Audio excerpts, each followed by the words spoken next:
तो hello everyone. तो आज आए हैं बहुत ही स्पेशल गेस्ट, बहुत मेहनत के बाद। तो आप थोड़ा सा बता दीजिए लोगों को।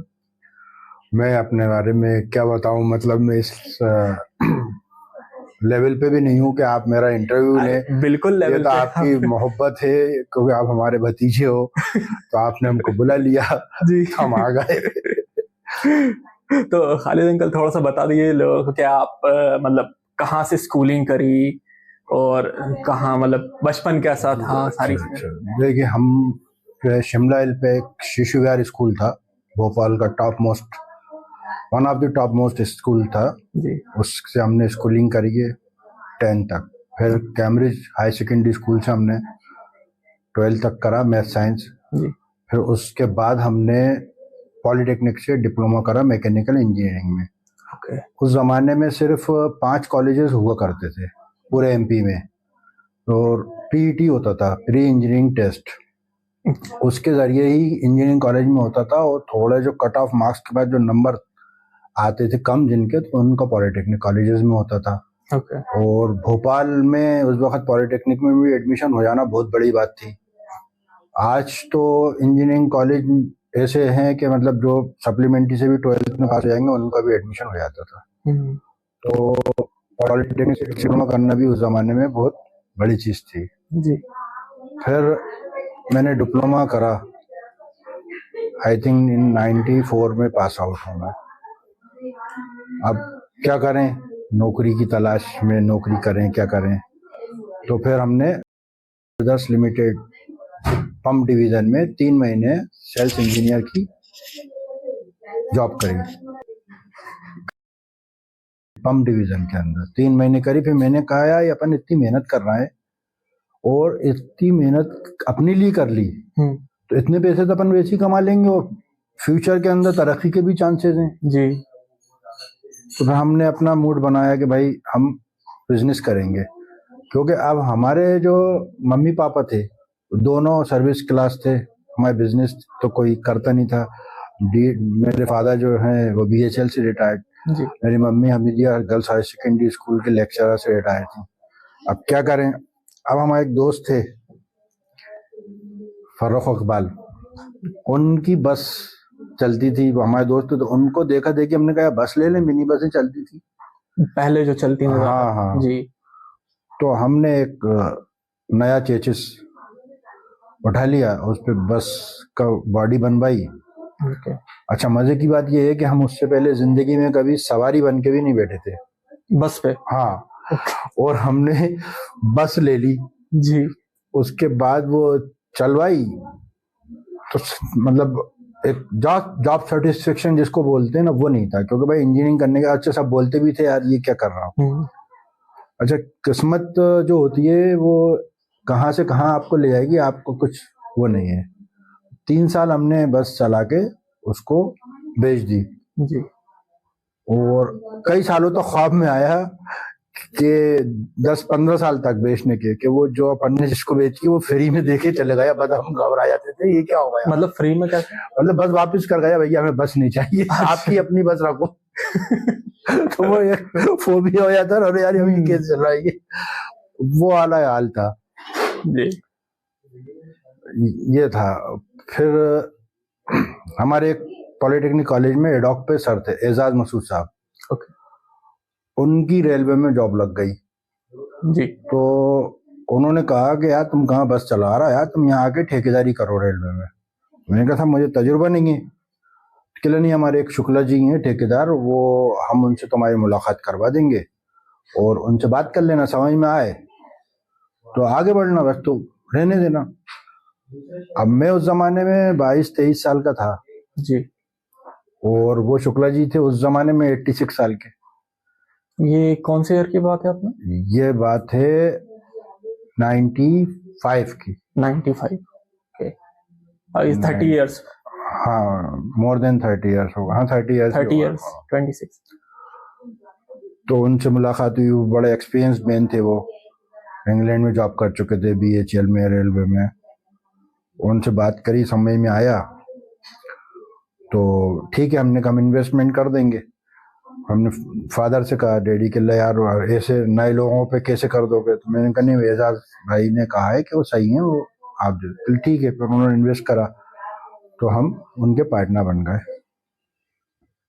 धीरे धीरे काम करते रहे। फिर सडनली एक दिन रेलवे कोच फैक्ट्री के जो CWM HOD होते हैं, CWM साहब, और अंदर प्रोडक्शन उनके जो रेलवे की एम्प्लॉइज थे उससे निकल नहीं रहा था उनका, तो प्रोडक्शन नहीं दे रहे थे, नेतागिरी ज्यादा थी। अच्छा, ओके। तो उन्होंने हमसे कहा कि आप एयर ब्रेक रेट्रोफिटमेंट का काम करेंगे। जो कोच होता है उसके पूरे कोच के नीचे सब में ब्रेक सिस्टम लगता है। उस जमाने में नई टेक्नोलॉजी आई थी, उससे पहले वैक्यूम सिस्टम होता था कि पाइप्स की हवा पूरी बाहर निकाल लेते थे, फिर ब्रेकिंग होती थी। उस वक्त लेटेस्ट जर्मनी टेक्नोलॉजी आई थी कि एयर ब्रेक, न्यूमेटिक प्रेशर अंदर पाइप में दे रहे थे, जस्ट अपोजिट था पहले अपने जो इंडिया में वैक्यूम एग्जिस्टिंग थे ब्रेक सिस्टम, वैक्यूम था, उससे कन्वर्ट करना था एयर ब्रेक में। तो हम लोगों कहा हम कर देंगे। तो हम लोग जब टेंडर दिया उन्होंने, हम गए पहले दिन, क्योंकि इससे पहले कभी बाहर का आदमी अंदर आके काम नहीं करता था। अच्छा। कोच के ऊपर नहीं करता था, सप्लाई करता था, या आप अपना सामान लेके जाओ, जैसे डोर हैं, बफर हैं, अपनी फैक्ट्री में वहां पर सुधार के वापस ला दो, कोच पे हाथ नहीं लगा सकता था। अब ये पहला कॉन्ट्रैक्ट हुआ था हमारा, आई थिंक 27 जून 1997 को। तो 1997, अच्छा खासा टाइम हो गया। हाँ, तो जब हम ने काम शुरू करने गए तो 400-500 लोग नेतागिरी के साथ आ गए। अच्छा। CWM आया, ठेकेदारी फिरता आया, काम बंद करो। तो हम लोगों ने काम बंद कर दिया कि भाई हम आपसे थोड़ी लड़ेंगे, आपकी लड़ाई है मैनेजमेंट से, आप लड़िए। हमने अपनी लेबर से कहा भैया टूल्स उठाओ, बाहर आ जाओ। बाहर आए हम लोग, जब तक CWM साहब के चेम्बर में गए तो उससे पहले ही उन्होंने जो 5 नेता थे उनका termination letter, suspension letter type कर दिए थे, उनको चार्जशीट दे दी, मतलब टाइप हो गए थे कि अब देना है, क्योंकि वो बहुत स्ट्रिक्ट थे, ईमानदार थे, बहुत रिश्वत नहीं खाते थे, ब्राइब। तो फिर हम लोगों को 2-3 दिन बाद फिर काम अंदर करने की शुरुआत करी। तो जब से लेके आज तक ऊपर वाले का करम है कि हम वहाँ पर ठेकेदारी कर रहे हैं। और 2005 में हमारे शुक्ला जी पार्टनर थे, वो वहीं अकाउंट सेक्शन में ऊपर बिल का पूछने गए थे कि हमारा भाई बिल आया है, पास कब तक होगा। वहीं उनका हार्ट अटैक हुआ और हार्ट फेल होके उनकी डेथ हो गई। फिर उनके बेटे थे, वो भी 56, अब तो 70 साल के हो गए वो। अच्छा। तो उनसे फिर हम मेरी पार्टनरशिप हुई। तो आज तक कोच फैक्ट्री के अंदर उनसे मेरी पार्टनरशिप है, जबकि वो अभी आना छोड़ दिया, उनका ओपन हार्ट हुआ है, कमजोर हो गए वो। तो मैंने खुद ही कहा आप घर पे रहो, आपका जो प्रॉफिट है आपको मिलता रहेगा। जनरेशन पार्टनरशिप हो गई। नहीं, अब वो तो क्या है, जब हमको कुछ नहीं आता था जी, तो उनके फादर जो शुक्ला जी थे, उन्होंने हमारी उंगली पकड़ के एक तरह से चलाया, सब सिखाया। आज जो भी हम उन्हीं की वजह से हैं। स्वर्गीय श्री RP शुक्ला नाम था। अब उनके बेटे हैं तो वो ज्यादा स्मार्ट नहीं है। अच्छा। इसीलिए उन्होंने हमको चुना था उस वक्त। तो अब हमने कहा जब हमको इन्होंने उंगली पकड़ के चलाया तो अपन इनके बच्चे को भी उंगली पकड़ के चलाएं, भले वो अपन से बड़े हैं लेकिन सीधे हैं वो। काफी इंटरेस्टिंग था। तो इतने सालों में अभी आपका एक्सपीरियंस इतना हुआ है, क्या क्या चेंजेस आए हैं, जैसे अभी अपना प्रोसेस में, टेक्नोलॉजी में, या कुछ टेंडर सिस्टम में? देखिए, जब हमने शुरू करा था तो ये रेलवे कोच फैक्ट्री का आउट टर्न, मतलब महीने में सिर्फ 12 कोच निकाल के देते थे वो लोग बना के। अच्छा। हम जिस महीने में आए थे उसके अगले महीने में ही हम इनका टर्न, आउट टर्न जो था वो 4 कोच बढ़ गया, मतलब 16 हो गया था। फिर उसके अगले महीने में 22 हो गया था। आज की डेट में 130-140 है पर मंथ। तो पहले क्या मैनुअल टेंडर हुआ करते थे कि वो मैनुअल आपको शीट मिलती, परचेस करो टेंडर जाके, उसके बाद अपन फिल करो पूरा, हर पेज पे साइन करो, फिर वो मैनुअली उनके एक ड्रॉप बॉक्स होता था उसमें ड्रॉप करके आओ, फिर वो खुलता था, सामने बैठो। आज की डेट में हर चीज ऑनलाइन हो गई है। तो रेलवे की साइट्स हैं, वो कुछ जेम पे भी निकलते हैं, तो उसके ऊपर वो आप देखते रहो, पता चल जाएगा आपको कि हाँ ये अपने काम का टेंडर है, अपन लिस्ट आती एक्सपर्टीज है। है, हाँ अपन एक्सपर्टाइज हैं, इस काम में अपन कर सकते हैं, तो अपन काम कर सकते हैं। अब तो क्या बहुत ज्यादा कंपटीशन हो गया। पहले जब हमने करा था तो कोई ठेकेदार ही नहीं था। पूरे इंडियन रेलवे में जब यहाँ से अधिकारी जाते थे या उनको भी सिमिलर नेचर का काम कराना होता था तो वो लोग फोन करते थे कि साहब आप हमारे यहाँ आपके काम आके करिए, यही सिमिलर नेचर वर्क है, आप हमारे आके करिए। क्योंकि मैं घर का इकलौता लड़का था और मेरी मम्मी डायबिटीज और बीमार रहती थी, तो मैं इस वजह से उनकी मोहब्बत में भोपाल छोड़ के नहीं जा सकता था। मैंने सबको मना करा कि नहीं भाई, मैं भोपाल छोड़ के नहीं जा सकता, आपके यहाँ काम नहीं कर सकता। हमारे साथ के जो दूसरे ठेकेदार थे आज अरबोपति हो गए, क्योंकि उन्होंने पूरे इंडिया को कवर करा, गए वो, उनको कोई ऐसी रिस्ट्रिक्शन नहीं थी जी। तो मतलब अपन ने एमपी कवर करा है? हाँ नहीं, हम सिर्फ भोपाल करते हैं, वो भी अच्छा। कोच व्यक्ति बस। ओके। ज्यादा से ज्यादा डीआरएम। इतनी आपने गवर्नमेंट डील्स करी हैं, उन सब से आपने क्या सीखा? लाइक जैसे ऑफिशियल्स हैं और मैन्युफैक्चरिंग है।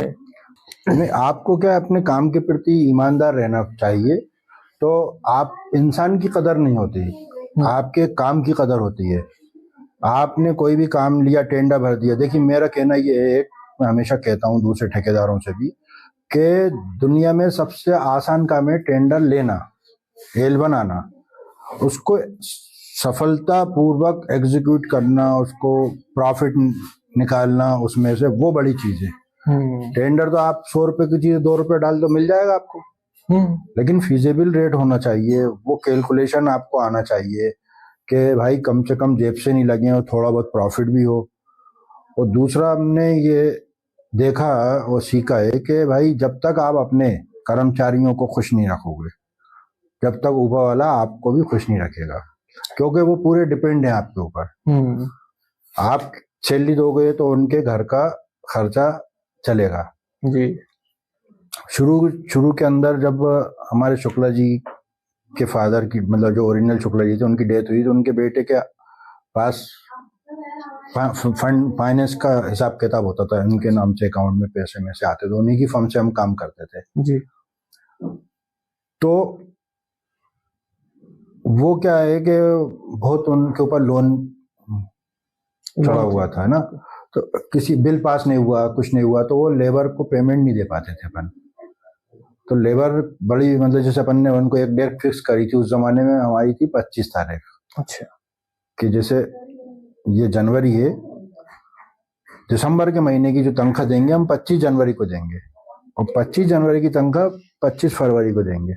ओके। तो वो अपना जो लेबर थी वो मैनेज कर लेती थी कि भाई अब 25 को मिलेगा। अब 25 को भी तनख्वाह नहीं दी, 26 को भी नहीं दी, 27 को भी नहीं दी, 30 को भी नहीं दी, 31 को भी नहीं दी, बिल पास नहीं हो रहा, 1 को भी नहीं दी, 2 को भी नहीं दी। तो मुझे बड़ा वो लगता था, मेरे पास आके रोते थे लड़के के, अरे सर हमारे मतलब जो किराना स्टोर वाला है पड़ोस का, वो नहीं दे रहा, बनिया सामान नहीं दे रहा हमको, कि तुम लोग झूठे वायदे करते हो।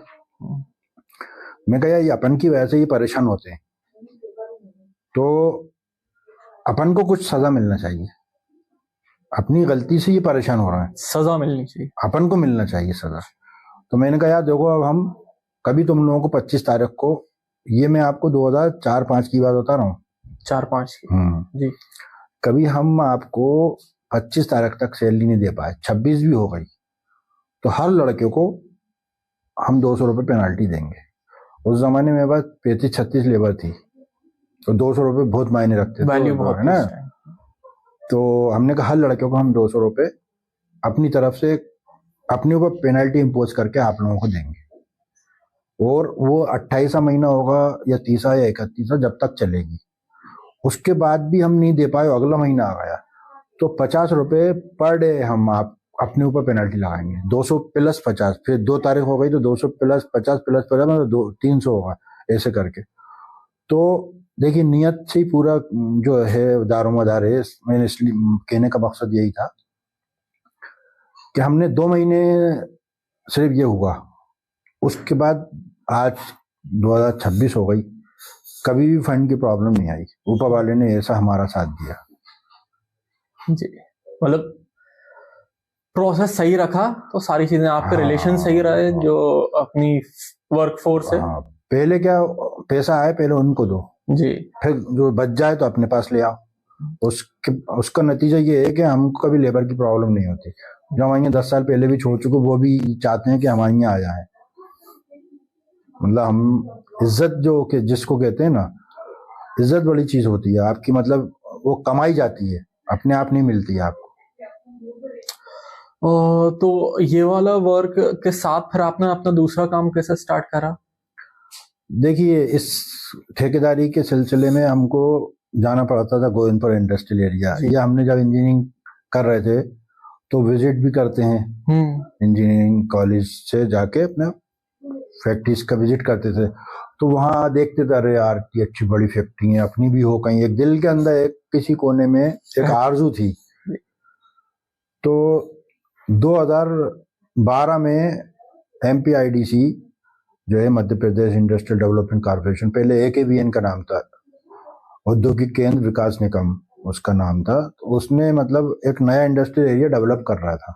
अच्छा। अपने भोपाल ईंट खेड़ी के पास में आचारपुरा गांव है वहां पर।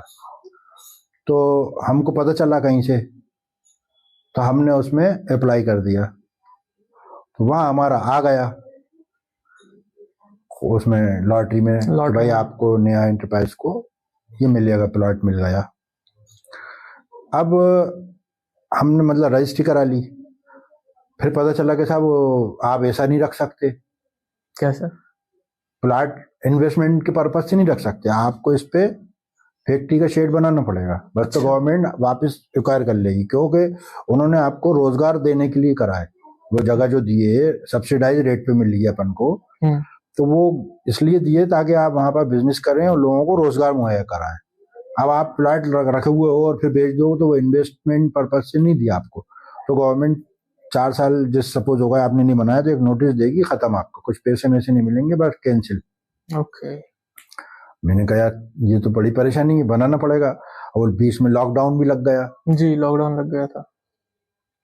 तो फिर हमने कहा चलो भाई बनाएं, बनाना शुरू कर। लॉकडाउन में ही बनाया हमने, मैक्सिमम काम हमारा लॉकडाउन में ही लगा करा।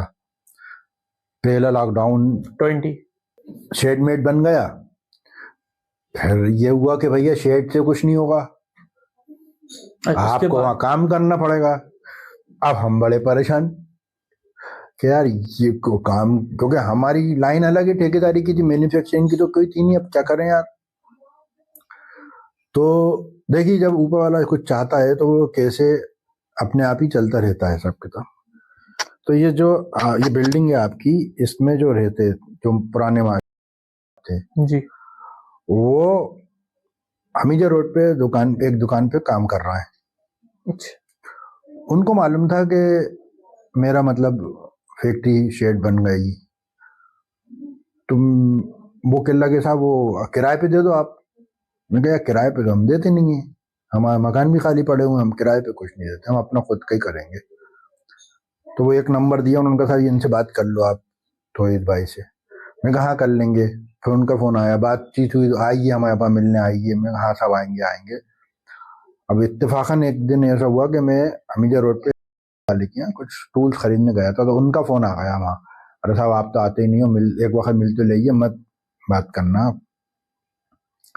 मैंने कहा ठीक कहाँ पर? किला हमारा मनोहर डेयरी के पास में ये दुकान। मैं कहा मैं वहीं खड़ा हूँ, जाके मिल लिया मैं उनसे। जी। तो मिला तो वो मुझे समझ में आया वो शरीफ आदमी है। फिर उन्होंने कहा कि साहब ये ऐसा ऐसा है, ऐसा है, ऐसा है, ये काम है अपना। मैंने भी स्टडी करी उस पर, तो काम तो सही था। ये क्या काम था अपना? ये सबमर्सिबल बाइंडिंग वायर बनाने का। अच्छा। हाँ। अब लेकिन हम आपको और अपने देखने वालों को एक मशवरा देंगे कि आपको कोई भी काम करना हो पहले तो वहां पर नौकरी का जरूर करो आप 5-6 महीने। जब उसकी बारीकियां समझ में आएंगी, अंदर की जो हिडन चीजें जो अपन को ऊपर से नहीं देख सकते, वो प्रोसेस समझ में आ जाता है कि डिटेलिंग कैसे होती है, अंदर का पूरा नहीं, अंदर की मतलब जो बारीकी होती है ना छुपी हुई। अब इसमें काम की तो कुछ नहीं, क्योंकि हमको काम, आप ठेकेदारी काम ऐसी होती है, दुनिया का कोई भी काम दे दो हम करवा देंगे, उसमें हम एक्सपर्ट हैं। लेकिन बेईमानी में नहीं है हम, है ना। अब जैसे अपन ने काम शुरू करा। अब हमको ये बात नहीं मालूम हुई कि अब इस काम में चोरी होती है, बगैर चोरी के आप कमा नहीं सकते। अच्छा। गेज कम कर देंगे, 1 mm का है तो वो 0.97 कर देंगे, उस पर पॉलिस्टर ज्यादा चढ़ा देंगे।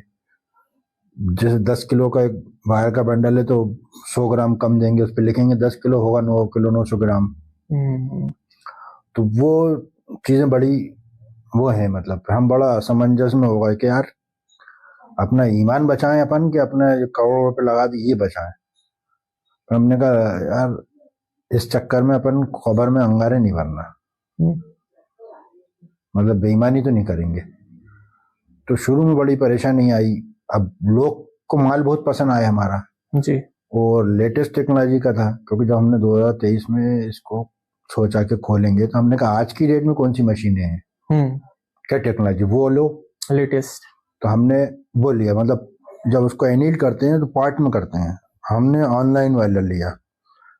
कैसे मतलब इनलाइन करके फर्नेस आता है उसमें, मतलब उसको एनील करते हैं, मतलब पकाते हैं। ओके। जब अपन वायर ड्रा करते हैं तो उसके अंदर एक वो आ जाता है, अंदर टेंशन आता है वायर में, अपन को जो उनके दिखेगा नहीं वैसे, जब वो हीट करते हैं वो रिलीज हो जाता है, वायर नरम हो जाता है जी। तो वो चीज हमने बोली, लेकिन हमको ये नहीं मालूम था कि इसमें चोरी के बगैर आप नहीं कर सकते। क्योंकि सपोज आपको 150 रुपए का पड़ रहा है, कॉपर का पूरे इंडिया में एक ही रेट होता है, तो दूसरा आपका जो कॉम्पिटिटर है उसको भी 150 में पड़ेगा। तो वो 30 रुपए का वायर चुरा लेगा, तो अब उसको कितने का पड़ा? 120 का। 120 का। अपन को 150 का अपन ने नहीं चुराया जी। वो 155 में नहीं बेचेगा, वो बेचेगा 125 में। चोरी करके भी वापस कर देगा, सिर्फ 5 रुपए रख लेगा। अब अपन को तो 155 में ही बेचना पड़ेगा ना, तो कौन लेगा आपसे? मार्केट डाउन, सेल कम हो जाएगी। तो उसके लिए फिर आपको अपने मतलब ब्रांड बनाने के लिए टाइम चाहिए। तो अब अल्लाह के करम से ऐसा हो गया कि हमारे पास हमारे रेट में लोग आने लगे और हमसे माल लेने लगे। भले वो कहते हैं अरे साहब वो तो इतने रेट में दे रहा है, भाई वो दे रहा है तो उनसे लो, आप उनका माल हमारा माल मिला लो, तोल मिला लो, गेज मिला लो। चलिए क्वेश्चन दूसरा पूछिए। हम ही बोल रहे हैं, तुम तो क्वेश्चन पूछ ही नहीं रहे।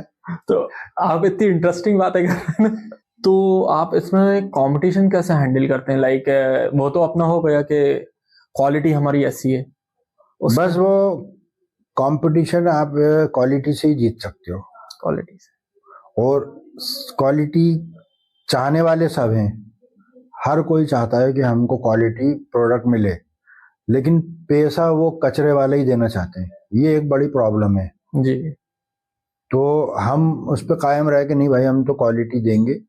तो आपका ये वाला काम सीजनल है, अब इसका आपका इतना बड़ा सेटअप है, सारी चीजें, लेबर है, तो ऑफ सीजन में उसको आप कैसे मैनेज करेंगे? देखिए अभी हमको 2-2.5 साल हुए हैं इस काम को चालू करे हुए, तो ये काम सीजनल तो नहीं कह सकते अपन, लेकिन एक तरीके से कह भी सकते हैं। क्यों? उसकी वजह यह है कि सीजन के ऊपर तो बहुत ज्यादा डिमांड आती है कि हिंदुस्तान में कोई भी मैन्युफैक्चरर डिमांड पूरी कर ही नहीं सकता सीजन पे, ना आपको इतना माल मिलेगा ना आप दे सकते जितनी डिमांड है। हाँ, ऑफ सीजन के अंदर ये हो जाता है कि आपके पास माल है, ग्राहक नहीं है, उल्टा हो जाता है इसमें। अच्छा, है ना? अच्छा, माल इतना महंगा है कि 13.5 लाख रुपए टन है। अब आप कितना माल रख सकते हो भाई? ज्यादा से ज्यादा एक आम आदमी हमारी तरह भाई 10 टन रखेगा, और 10 टन से क्या होगा सीजन में? कुछ नहीं, मतलब वो है, मतलब आपका 2 टन 3 टन भी रोज बिक जाएगा, वो आपका माल बिकेगा, आता है माल बिकेगा आता है, लेकिन जो आपको माल दे रहा है वो खुद भी बना रहा है, तो वो आपको क्यों देंगे? उनके पास खुद डिमांड है। तो अब अभी मेरी मशीनें भी आ रही हैं, चाइना से आ रही हैं, कुछ दिल्ली से आ रही हैं, यूपी से। तो अभी हम नया काम उसी में चालू करने वाले हैं, क्योंकि ये भी सीजनल काम है, वो भी हम सीजनल काम ही ले रहे हैं। अच्छा। जो चालू कर रहे हैं, ताकि दोनों का क्लेश नहीं हो हमारे कामों का। जब इधर से फ्री हो तो वो करें, जब वहां से फ्री हो जाए तो फिर ये करें। तो आपने देखा होगा कूलर में पहले खस लगती थी जी, अब हनी कॉम लगता है, पेपर का लगता है, कार्डबोर्ड टाइप। हाँ हाँ जी। तो उसका काम हम चालू करने वाले हैं। और उसी में अभी मैं परसों नरसों देख रहा था, तो चाइना का पैकिंग मटेरियल भी बन रहा है उसका, बॉटल माटल का हनीकॉम कई बन रहा है वो पैकिंग मटेरियल को। उसमें पहना दोगे आप बॉटल या कांच की चीज, तो वो सेफ रहती है। उसमें बबल रैप का काम कर रही है? नहीं, बबल रैप नहीं, सेम हनीकॉम की तरह ही होता है, जैसे अपना कूलर पेड है ना, वैसे ही होते हैं वो। अच्छा। हाँ, स्ट्रिप आती है, उसको बॉटल यूं पहना दोगे अंदर अंदर, मतलब ऊपर से कवर कर लेगा, गिर जाएगी बॉटल, टूटेगी नहीं। ओके। तो उसका काम मतलब पाइपलाइन में है हमारा। तो आपको ये आइडिया कहाँ से आया कि हनीकॉम में एक्सपैंड करना चाहिए अपन? हमारे इधर एक फैक्ट्री खुली थी अभी कूलर की, बहुत बड़ी फैक्ट्री खुली है। तो हमने देखा कि यार इनको तो फुर्सत ही नहीं मिल रही, 5-5 10-10 ट्रक खड़े हुए हैं लाइन लगा के उनका कूलर ले आने के लिए। तो मैंने कहा यार कूलर में ये तो बना रहे हैं, तो ये सामान तो कहीं ना कहीं से ले रहा होंगे। फिर हमने उनसे बात करी जाके कि साहब ये आपको क्या जरूरत ज्यादा पड़ती है।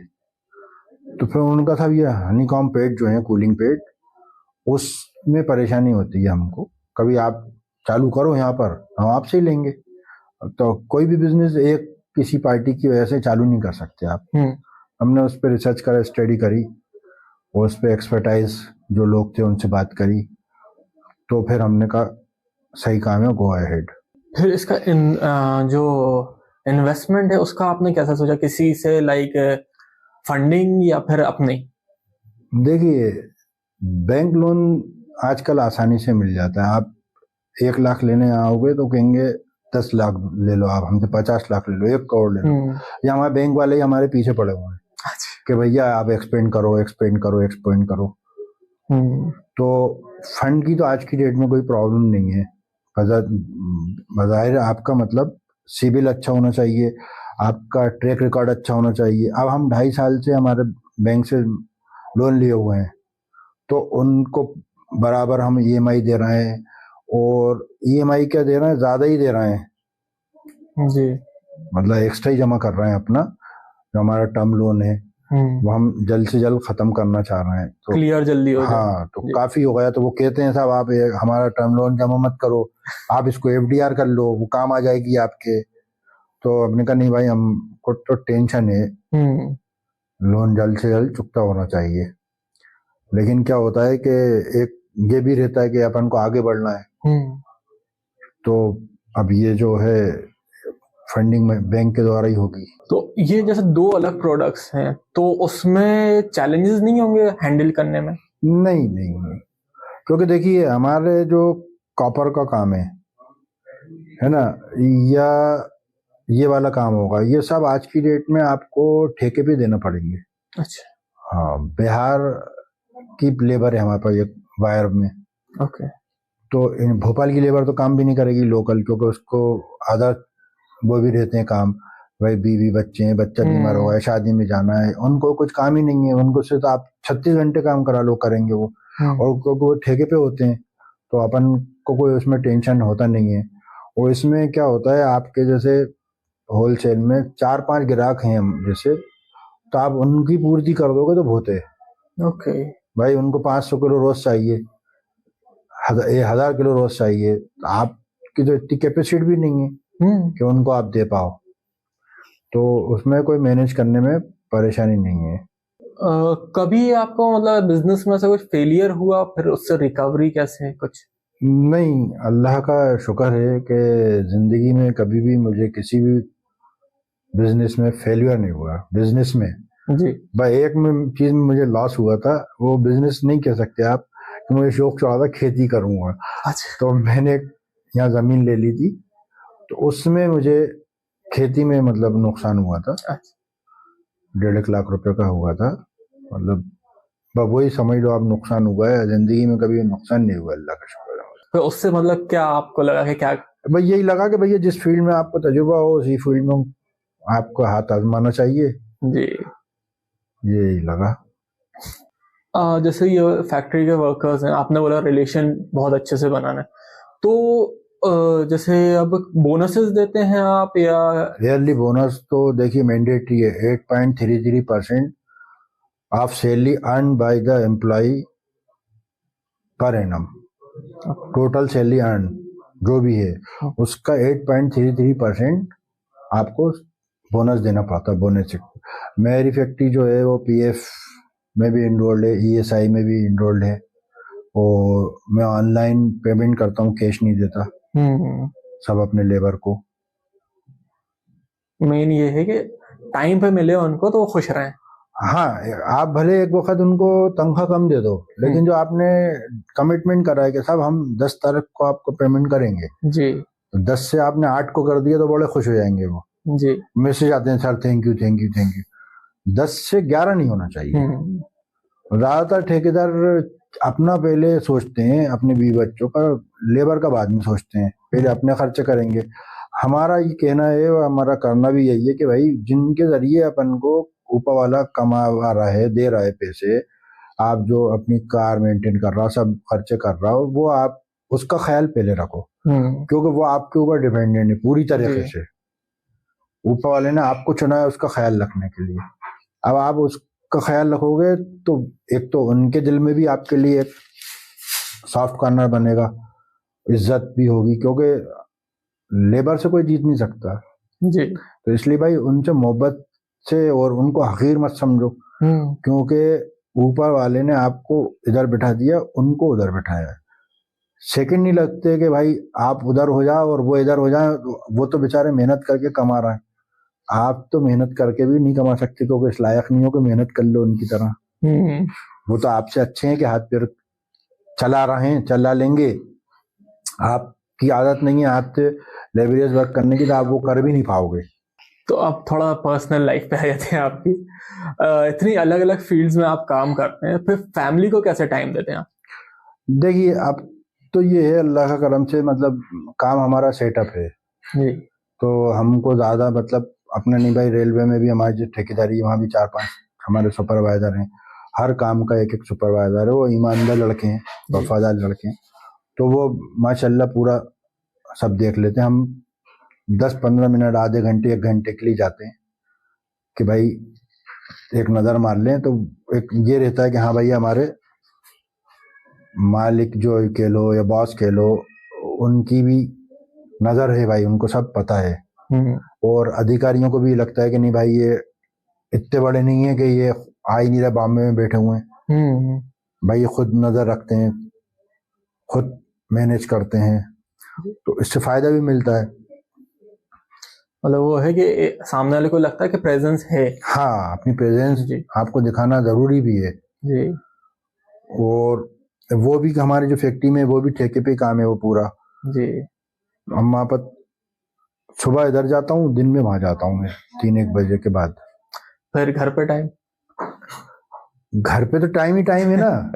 अच्छा, यहाँ फैक्ट्री में गया 1-8 घंटे के लिए, बाकी तो दिन में घर में ही हूँ ना, और फिर वहां से 8 बजे आ गया जी। मतलब ज्यादा टाइम नहीं। हाँ, सारी चीजें वो ज्यादा रहेंगे तो भाई बीवी बच्चों को उलझन होने लगेगी। मेरा वही था नेक्स्ट क्वेश्चन, कि फैमिली की कुछ कंप्लेंट्स, ज्यादा टाइम नहीं देते वैसे टाइम? नहीं, ऐसा कुछ नहीं है, बस बीवियों को तो देखिए शिकायत होती है। आप कितना ही कुछ कर लो तो वो बेचारी कहती है कि भाई टाइम हमको और दिया करो आप, तो ये उनकी मोहब्बत है। तो अब जितना दे सकते हैं उतना ही दे भाई, उन्हीं के लिए कर रहे हैं सब, हमारे उनके बच्चों के लिए कर रहे हैं अपने। सबसे बड़ा सैक्रिफाइस जो आपने दिया हो करियर के लिए, ऐसा? नथिंग। Best answer. थोड़ा आप फैमिली के बारे में बताइए, कौन कौन है? देखिए, मेरे फादर हैं जी, माशाल्लाह, अल्लाह अच्छा रखे उनको। घर में मेरी बड़ी बहन है, मेरी वाइफ है, और माशाल्लाह 2 मेरे बहुत प्यारे बच्चे हैं, बेटे हैं दोनों। बड़ा बेटा माशाल्लाह 4th ईयर में आए हैं, अभी MBBS कर रहे हैं MBBS, और छोटे बेटे जो हैं वो आर्किटेक्ट इंजीनियरिंग कर रहे हैं माशाल्लाह। ओके, मतलब सारी चीजें सेट होने वाली हैं कह लो या जो भी कह लो, मतलब अभी तक अल्लाह का करम है, सही सही दिख रहा है, चल रहा है, आगे भी अल्लाह ने चाहा तो सही चलेगा इंशाल्लाह, सब सही चलेगा। तो आपका दिन कैसा होता है सुबह से रात तक? ये मत पूछो कब आई है यहाँ। देखिए, सुबह उठे, फजर की नमाज पढ़ी जी। उसके बाद फिर ऑफिस वर्क करा, बिलिंग है ना, टेंडर देखे कि कुछ नए टेंडर आए नहीं आए। कभी जैसे टेंडर होता है तो फिर उसको डॉक्यूमेंट कलेक्ट करते हैं, एक्सपीरियंस का जो है हमारे क्रेडेंशियल जो जो उसमें मांगी है। उसके बाद नहाए धोए, नाश्ता करा, 9 साढ़े 9 बजे तक हम फैक्ट्री चले जाते हैं। वहाँ से हम 2 बजे तक वापस आते हैं। अब वहाँ जाके भी मतलब ऐसे काम नहीं देखता मैं, भाई वहाँ पर ऑफिसर हैं, उधर चले गए, किसी कर्मचारी के पास चले गए, तो उस अंदर की भी बातें पता चलती रहती हैं कि भाई कोई, अरे साहब आपकी लेबर ये काम सही नहीं कर रही है, तो वो भी पता चल जाती है, तो उसको अपन सुधारते हैं, सुधारने की कोशिश करते हैं। फिर दिन में आके खाना खाते हैं, थोड़ी देर 15 मिनट लेटते हैं, उसके बाद फिर हम अचारपुरा चले जाते हैं फैक्ट्री, फिर वहाँ 7-8 बजे आ जाते हैं। फिर उसके बाद घर वालों के लिए टाइम है, फैमिली टाइम। हाँ। तो अगर आज आप दोबारा स्टार्ट करें सारी चीजें, तो क्या डिफरेंट रहेगा? आज की डेट में आप रीस्टार्ट करें तो बहुत मुश्किल हो जाएगा। मुश्किल, क्योंकि जब हमने ठेकेदारी शुरू करी थी तो 5 लाख से हो गई थी। आज की डेट में बहुत ज्यादा पैसे लगेंगे, है ना। जब हमने काम चालू करा था कॉपर का, उस वक्त 8 लाख रुपए टन कॉपर था, आज 13-13.5 लाख रुपए टन हो गया। और अभी पिछले 1-2 महीने में तो इतना ज्यादा फ्लक्चुएट हुआ है कि जिंदगी में कभी नहीं हुआ। एक ही दिन में 1,85,000 रुपए पर टन रेट बढ़े थे। तो अभी जैसे सिल्वर ऊपर गया है, कॉपर का भी कुछ चांस है? कॉपर ऊपर ही है अभी, और जाने वाला है क्या? देखिए वो तो जाएगा, वो तो हर मेटल ऊपर जाता ही है। मतलब अभी 800 850 के रेंज में था पहले। देखिए दिन भर में 2 रुपए यानी कि 2,000 रुपए पर टन कम या ज्यादा होता था, फ्लक्चुएट, बस 2,000 4,000 ज्यादा से ज्यादा। आज की डेट में तो 30,000 40,000 हो रहा है। मतलब आपने माल बेचा और बुक नहीं करा तो आप कभी बढ़ गया तो बर्बाद हो गए। 40,000 आप नहीं कमा पाओगे एक टन पे। तो आज की डेट में तो मशीनें भी बहुत महंगी हो गई हैं, रॉ मटेरियल सबसे बड़ी चीज है, वो महंगा हो गया है, स्टार्ट करना मुश्किल है। वक्त लिखा था, हाँ हो गया। तो अभी जो यंग एंटरप्रेन्योर्स हैं, तो उनको आप क्या मैसेज देना चाहेंगे? देखिए मैं ये कहूंगा उनसे कि आप कोई भी काम करें तो बिल्कुल सच्ची लगन और ईमानदारी से, वो कोई शॉर्टकट अपनाने की कोशिश नहीं करें, वो क्वालिटी से आप कॉम्प्रोमाइज नहीं करें। कभी आपको मार्केट में बने रहना, कहते हैं लंबी रेस का घोड़ा जी। क्योंकि शुरू में आपको सस्ता देख के माल ले लेगा, ठीक है, लेकिन जब तक आपके कुछ अलग नहीं होगा, यूनिकनेस नहीं होगी आपके प्रोडक्ट में, सर्विसेज में, तो आपसे आदमी क्यों लेगा? क्योंकि मार्केट में ढेरों अवेलेबल हैं, उसके बाद ऑप्शन पुराने हैं, नए लोगों से क्यों आदमी लेगा? यहाँ जब तक आपके अंदर कुछ डिफरेंट, उसके अंदर कुछ चीज नहीं हो, तो ईमानदारी से करें काम, वो क्वालिटी से नहीं करें, डेडिकेशन से करें, बेईमानी नहीं करें, अपना वो फेयर कंपटीशन करें, बेस्ट प्रोडक्ट दें कि पब्लिक जुड़ ही रहे। देखिए आपने एक वक्त किसी को बेचा माल जी, वो वापस आया, रिपीट हुआ, तीसरी वक्त आया, चौथी वक्त आया, वो 10 को और लेके आएगा जी। वो एक वक्त आएगा, दूसरी वक्त आएगा, माल खराब होगा, क्या नहीं यार भाई सस्ता भी दे रहा हो तो हमको नहीं चाहिए, ग्राहक ही नहीं ले रहा, आगे नहीं बढ़ना माल जी। तो क्वालिटी से आप समझौता नहीं कर रहे। हाँ टाइम लगेगा, मतलब मुझे ही वायर के काम में, मतलब मैं आपको क्या बताऊं कि शुरू में कितना लॉस हुआ था, लेकिन मैं डटा रहा, ऊपर वाले ने डटाए रखा, तो धीरे धीरे वो सब लॉस बराबर हुए। आपको इतने इयर्स का एक्सपीरियंस है, इतनी सारी चीजें अचीव करी हैं, अब और क्या बचा है अचीव करने के लिए? नहीं, अचीव तो आप मतलब देखिए, एक ख्वाहिश इंसान की कभी खत्म ही नहीं होगी, है ना। कि भैया एक पहाड़ मिल जाए सोने का तो आदमी चाहता है दूसरे का, लेकिन कहते हैं ना जिसको अल्लाह ने कनात दे दी उसको दुनिया में सब कुछ दे दिया। तो मेरे अंदर कोई एक ऐसी चाहत नहीं है कि बहुत पैसा होना चाहिए अपने पास या पैसा आना चाहिए। इसी वजह से ये है कि आज हम जो बेईमानी से रुके अपने बिजनेस में भी, वो इसी वजह से रुके कि हमको एक मतलब बहुत ज्यादा पैसे की चाहत नहीं है, हमारी जरूरतें पूरी हो जाए और अल्लाह पाक जरूरतें बढ़ाता रहे, इतनी आमदनी होना चाहिए। मतलब मेरा ये नहीं था कि पैसे से ही हो, जैसे कुछ और अचीवमेंट हो, फैमिली के। अब तो ये है कि भाई अपने बच्चों के लिए बहु अच्छे मिल जाए, बच्चे अच्छा पढ़ जाए, अच्छे डॉक्टर बने, माशाल्लाह वो अच्छा जा रहा है, देखते हैं हम, बात करते हैं उसको, मतलब अभी से मतलब फील होता है हमको कि हाँ ये माशाल्लाह डॉक्टर तकरीबन बन गया वो जी।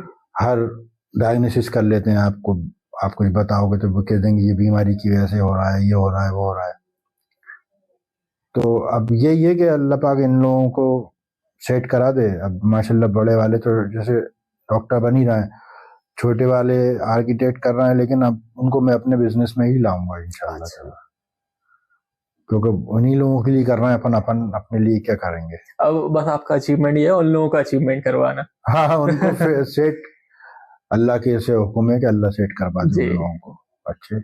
उनको भी यही कहा है भैया ईमानदारी से रहो, ये डॉक्टर बन रहे हैं उनसे भी यही कहा कि भाई किसी भी मरीज को लूटना मत, जबरन की टेस्ट करा रहा हो, जबरन डरा के उनका ऑपरेशन करवा रहा हो, ये कुछ नहीं करना। क्योंकि आप जो है ये मान के चलो कि भाई फ्री में पढ़ लो तो काय के लिए लूटोगे। तो उम्मीद तो है हमको हमारे बच्चों से भी कि इंशाल्लाह ताला अपने जो तरबियत दी है उनको उससे गलत रास्ते पे नहीं जाएंगे वो जी। तो आपका कुछ रिटायरमेंट प्लान है या फिर लाइफ लॉन्ग कुछ ना कुछ करते रहना? देखिए रिटायरमेंट प्लान तो मैं समझता हूँ होना भी नहीं चाहिए जी। क्योंकि देखिए वैसे तो मैं गवर्नमेंट जॉब में तो हूँ नहीं, है जॉब में जॉब पर रिटायर हूँ। मेरा तो जो रेलवे से रिटायर भी होते हैं तो भाई मैं उनसे ही कहता हूँ कि भाई साहब आप रिटायर फ्रॉम वर्क हो रहा हो, नॉट फ्रॉम लाइफ। तो आप जाके कुछ भी ऐसी एक्टिविटी करना जिससे आप बिजी रहें, आपका हाथ पैर चलते रहे, दिमाग चलता रहे। किसी यहाँ जाके फैक्ट्री वाले की यहाँ कहीं पर जाके आप उनसे कहना था हमें नौकरी पे रख लो, हमसे 20,000 रुपये उल्टा लो, लेकिन हमको काम दे दो, मतलब तनख्वाह तो ले नहीं रहे, हम उल्टा देंगे पैसे आपको। ये एक मजाक में मैं उनसे कहता हूँ कि भाई काम करना, आप काम से रुकना मत। तो जब मैं दूसरों के लिए ये सोचे तो मैं तो अपना सोच ही नहीं सकता भाई। आप जिस दिन काम छोड़ोगे तो उस दिन बिस्तर पर पड़ जाओगे, क्योंकि फिर लेजीनेस चढ़ जाती है कि कुछ और करना ही नहीं है आप, फिर खाली दिमाग शैतान का घर जी। अगर आपकी लाइफ स्टोरी पे एक मूवी बने, अरे यार तो क्यों मजाक उड़ा रहा हूं भाई। अरे मजाक। अगर आपकी लाइफ स्टोरी पे एक मूवी बने तो उसका क्या नाम होगा? अरे I am a common man. और मतलब जो फिल्में बनती हैं तो वो तो कोई आइडियल जो लोग होते हैं और जिन्होंने कुछ अचीवमेंट करे होते हैं बड़े दुनिया में, ये हम जैसे तो दुनिया हिंदुस्तान में भरे पड़े। अरे तो कौन देखेगा हमारी फिल्म? तो क्या फायदा करोड़ों रुपए खर्च करने से। आपके अकॉर्डिंग क्या नाम होना चाहिए था? Life of A common man होना चाहिए। आपकी लाइफ का सबसे प्राउड मोमेंट क्या था? जब मेरे बड़े बेटे का MBBS में हुआ था और माशाल्लाह बहुत अच्छे मार्क्स से वो पास हो रहा है, अभी जब 3rd ईयर में पास हुआ तो वो था। और उससे पहले 12th में जब वो माशाल्लाह उनके बहुत अच्छे मार्क्स आए थे तो वो लिटरली मतलब मैं खुशी में रोने लगा था। मुझे नहीं मालूम था कि खुशी में भी रोते, लेकिन मैं फैक्ट्री से ही आ रहा था, कोई फैक्ट्री से बच्चे का फोन आया, पापा रिजल्ट आ गया। कहाँ कितने % आए तुम्हारे 12? तो उसने बताया माशाल्लाह, तो मतलब मेरे खुशी में आंसू आ गए कि यार वाह यार माशाल्लाह कितने प्यारे नंबर आए जी। अभी 3rd ईयर के मार्क्स में आपको पर्सनली बताऊंगा, इस पे पॉडकास्ट पे नहीं बताऊंगा। कि आप भी प्राउड करोगे कि आपका भाई ऐसा है माशाल्लाह करंटली। तो लास्ट अपना लिसनर्स के लिए कुछ आप मैसेज देना चाहें लाइफ करियर से रिलेटेड तो? या जो भी करो दिल लगा के करो, है ना, वो डेडिकेशन से करो। दूसरा एक मेरी राय ये है कि जैसे आप पहले तो चूजी हो बहुत कोई भी फील्ड में जाने के लिए, से पहले इसके ऊपर डीप स्टडी करो कि सपोज आप कोई कपड़े का काम करना चाह रहा है और मैं आपको 5 करोड़ रुपए दूं जी, तो आप उसमें नहीं लगा पाओगे छोटी सी दुकान में, है ना जी, और कोई बिजनेस ऐसा होगा कि आपको 5 करोड़ में दूं तो आप कहोगे भाई 5 करोड़ कम है, 50 करोड़ लगेंगे इसमें और बढ़ाने में। जी, तो ऐसे बिजनेस की तरफ जाना चाहिए, इसमें स्कोप हो। जैसे मैं परफ्यूम का है ब्रांड है, हाँ, उसके अंदर मैं कर सकता हूँ 50 करोड़ का भी कर सकता हूँ। तो ऐसी चीज में जाना चाहिए कि आप जिसमें आप पैसा लगाए जाओ वो एक्सपेंड होता जाए। जी, ऐसा नहीं हो कि भाई वो छोटी सी चीज है, अब आप पैसा है भी तो इसमें लगा ही नहीं सकते, वो खत्म हो गया है। कितना लगाओगे कपड़े की दुकान में, आप बड़ा शोरूम भी खोल लोगे तो एक हद के बाद वो खत्म हो जाएगी, वो चीज सैचुरेटेड हो जाएगा वो। लिमिटलेस होना चाहिए।